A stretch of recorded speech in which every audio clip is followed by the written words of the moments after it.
Puppeteer bzw. der Puppenspieler, wie das Ganze bei uns heißt, das ist eines der heißesten Spiele, die demnächst auf die PlayStation 3 kommen. Kollege Daniel ist nach Hamburg gechattet, hat sich das Ganze angeschaut und mit den Machern geredet.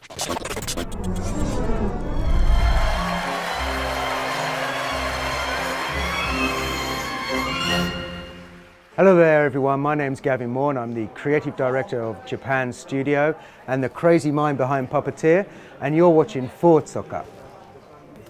Well, the problem that I had is that I was sitting playing games with my son, and we were playing a two-player game and he just got up and left me. So why would a 9-year-old boy stop playing games, right? So when he came back, I talked to him, sat down with him and asked him why. And he said, well, what we've been playing is all the same, we've been doing the same things. And I said, okay, what do you want? And he said, I want a game that changes every 5 to 10 minutes. And that's where we came up with the idea of this magical theatre, basically, where instead of you moving through the world, this theatre would change behind you and around you as you were playing the game. So every 5 to 10 minutes it changes, and suddenly you're in a different situation with different characters seeing different things in a different way.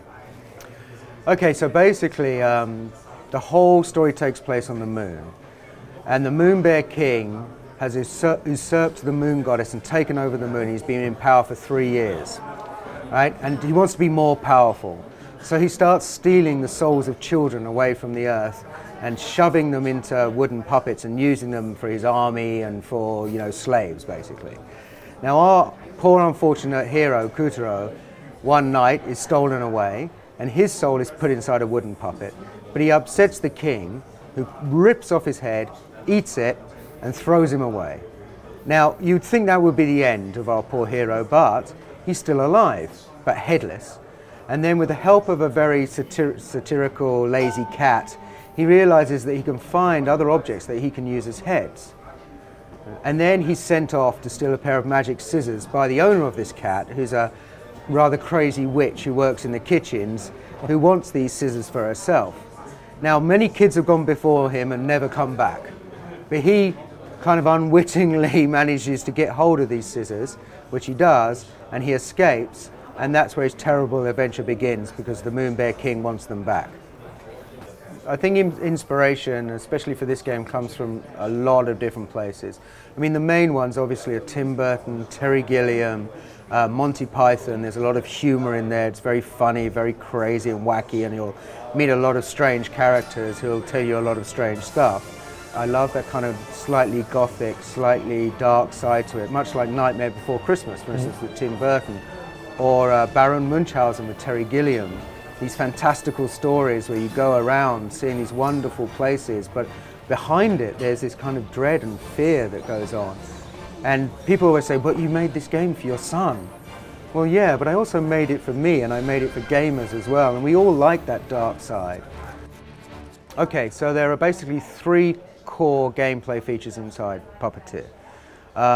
Basically, our hero has no head, but he can find different heads to wear, and those are his life. So basically, if you get hit, your head will fall off your shoulders, and then you get 3 seconds to run after it and pick it up, and if you pick it up, you save your life. That's the one primary rule, but then there are 100 heads to find in this game, and every head has a separate power. So somewhere in that game, you can use that head to change the world in some way. So you might unlock a secret bonus stage, or it might help you defeat a boss. And some heads you'll have to use to find other heads, to find other heads, to find these amazing things that are hidden in the game. The second core feature are the scissors. And the scissors are really interesting because they're not just your weapon, they're also your means to actually move through the game. Of course you can run around and jump, but at the end of the day, if you want to get to somewhere high up, you have to cut objects like smoke or snow or something that you've created that flies up into the air. And as long as you're cutting, you can keep moving and get to places you normally wouldn't get to. The third core pillar is the second character.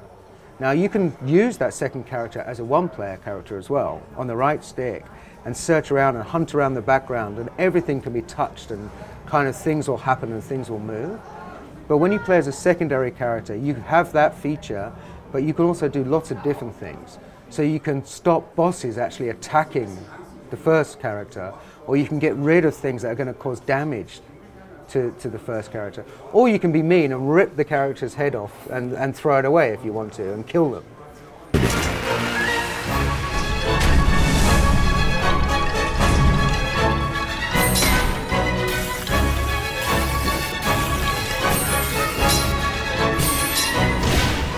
We have a huge variety of stuff inside Puppeteer, but one of the things I'm really proud of is working with Patrick Doyle. And Patrick Doyle is a world-famous composer. He used to be the director of the Royal Shakespeare Company, but he's also a prolific film score writer. I mean, he's written 70 movies, from Carlito's Way to Harry Potter to Bereits, the latest Pixar movies, and that sort of stuff.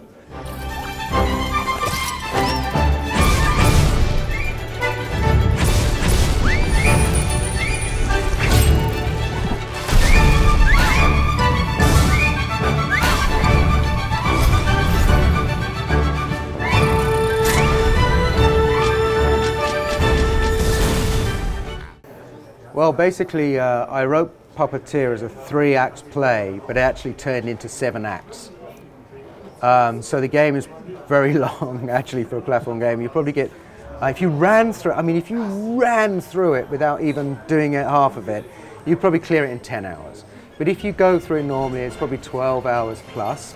And then if you want to go back and find all the secrets, I don't know, it's how clever you are and you can work out all the crazy stuff I put in there, but it's a long time.